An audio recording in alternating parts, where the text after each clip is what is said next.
Hidden Figures, the true story of 4 Black women and the space race.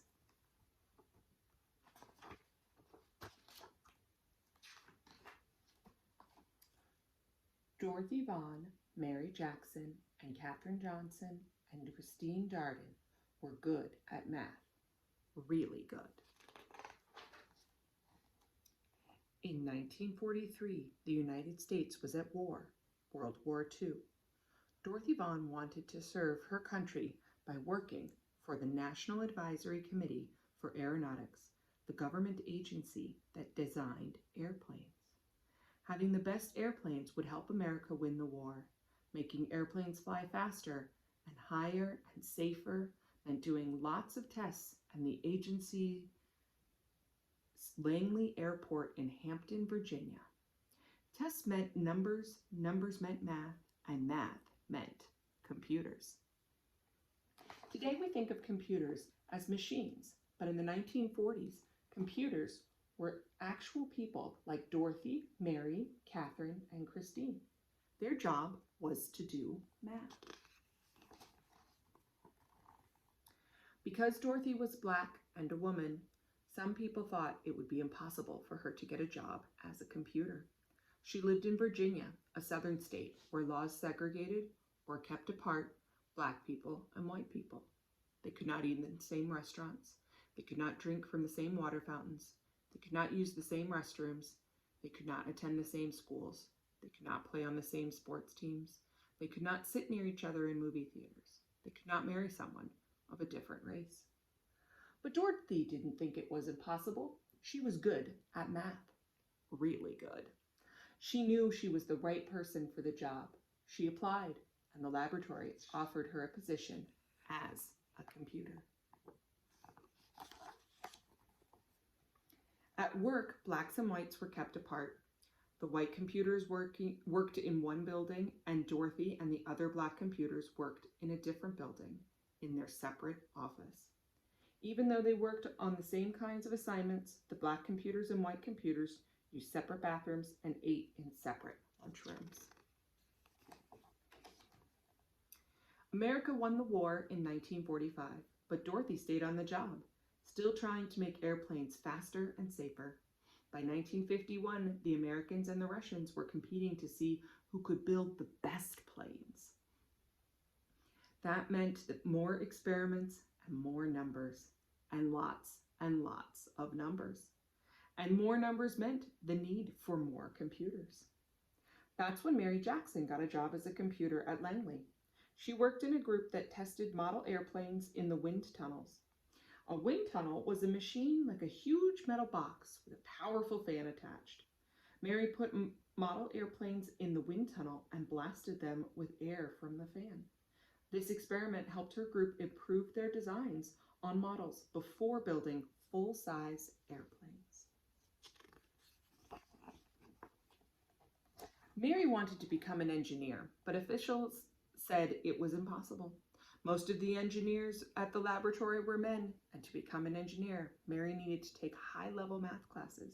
But she wasn't allowed to go inside the white school where the classes were taught. But Mary was good at math, really good. And she refused to give up. She got permission to enter the school building and take the math classes, and she earned good grades. Because she didn't give up, Mary Jackson became the first African-American female engineer at the laboratory.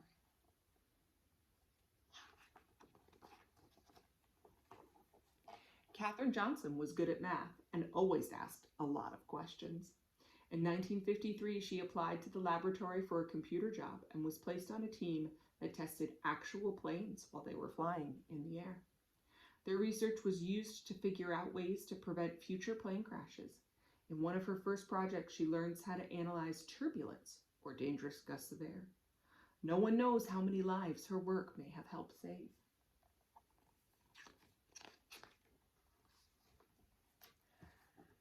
Katherine wanted to help the group prepare its research reports, so she asked if she could go to the meetings with the other experts on her team. Her boss told her it was impossible. Women aren't allowed to attend meetings, he said, but Katherine knew she was as good at math as anyone else, maybe better. So she asked him again, and again, and again. Catherine asked her boss so many times, he finally invited her to the meetings. Catherine was good at math, really good. And because she fought to be treated the same as men, she became the first woman in her group to sign her name to one of the group's reports. In the 1950s, the Langley Laboratory bought a machine computer that could do math faster than the human computers. At first, these machines made mistakes. Dorothy learned how to program the machines so that they got the right answers. She taught the women in her group how to use the program, how to program the computers too.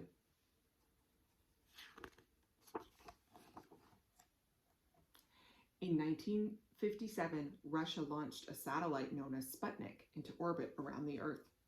The United States started to building satellites to explore space too. For years, the laboratory had used math to design airplanes.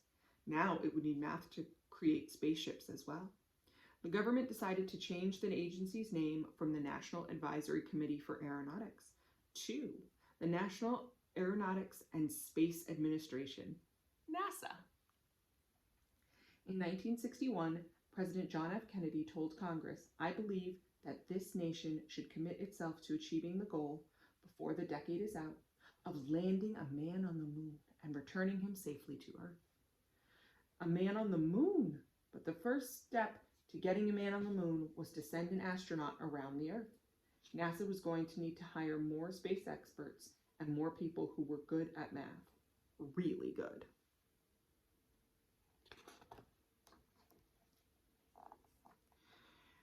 The people at the laboratory had to work together from morning till night to figure out how to send astronaut John Glenn into space and bring him back home to Earth safely. Katherine Johnson knew she could use math to help. "Tell me where you want his spaceship to land, and I'll tell you where to launch it," Katherine told her boss. Katherine helped calculate the trajectories, or pathways, that rockets traveled through space. She had to plan Glenn's exact route from takeoff in Florida to splash down in the Atlantic Ocean. There was no room for error. No one was better than Katherine at solving these tricky math problems. Days before his mission, John Glenn wanted Katherine to double-check the machine computer's trajectory calculations to make sure it hadn't made any mistakes. When Katherine said the numbers were correct, John Glenn was ready to go on. On February 20th, 1962, Glenn blasted off into space, circled the Earth, and made his way home safely.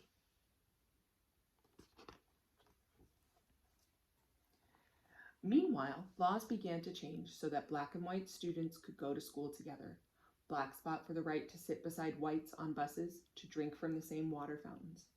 And at the laboratory, black and white computers started to working together in the same offices, eating at the same lunch tables, and using the same bathrooms. Black and white moviegoers could sit next to each other in the same theater across the country. People started to think about ways to bring equality to all Americans.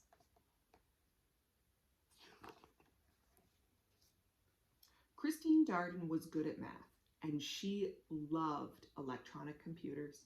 She started working at Langley in 1967.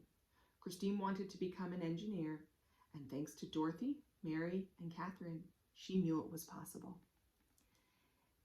Eventually, she became an engineer for supersonic airplanes, planes flying faster than the speed of sound. But her first job was to help NASA's mission to the moon. People at the laboratory prepared for years to send astronauts to the moon, about 238,900 miles away from Earth. Finally, on July 20th, 1969, the world watched as 3 men arrived at the moon in their Apollo 11 spacecraft. "That's one small step for man, one giant leap for mankind," said astronaut Neil Armstrong when he stepped onto the dusty surface. But it was also a giant leap for Dorothy, Mary, Catherine, Christine, and all the other computers and engineers who had worked at the laboratory over the years. The moon landing was a success from takeoff to splashdown, but there was no time to rest. Once NASA landed astronauts on the moon, the people at the laboratory began dreaming of sending humans to other planets, such as Mars, Jupiter, or Saturn. They started to imagine hyper-fast space planes that could travel around the Earth in 7 times the speed of sound. The next adventure wouldn't be easy and would require lots of tests and lots more numbers. But Dorothy, Mary, Catherine, and Christine knew one thing. With hard work, perseverance, and a love of math, anything was possible.